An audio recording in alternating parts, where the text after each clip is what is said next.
Magandang araw, Padre Damaso. Magandang araw, sir. Magandang araw, Padre.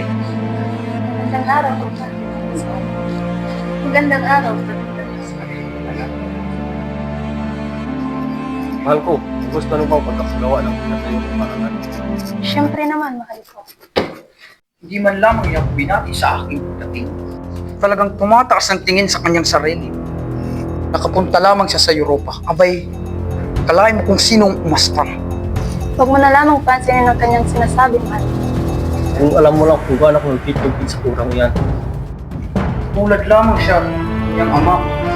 Akalain mo isang disente, ngunit hindi rin marunong umanak sa batas ng simbahan. Tawarin mo ako, Maria Clara, kung hindi ko na tumatipis pa.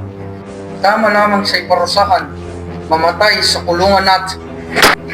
Hayaan ko kayo insultuin mo ako. Ngunit pag-alala ang aking ama. Magulos dili kay para, alagad ng siya na yung kinakalaban. Alagad ng Diyos? Paano nyo nasabing siya'y alagad ng Diyos? Ang taong ito ang nagatid sa aking ama sa kabiguan na naging dahilan ng kanyang pagkamatay. At ngayon, nagawa pa niyang bastusin ng alaala nito. Ito ba ang gawain ng isang alagad ng Diyos? Krisos to mo, kiusap. Alang-alang mo lamang sa akin, ayaw mo sa pagkakasip. Maria Clara, hindi lamang kita mahal at malalaman mo kung may dugo ba talagang madaloy sa taong yan.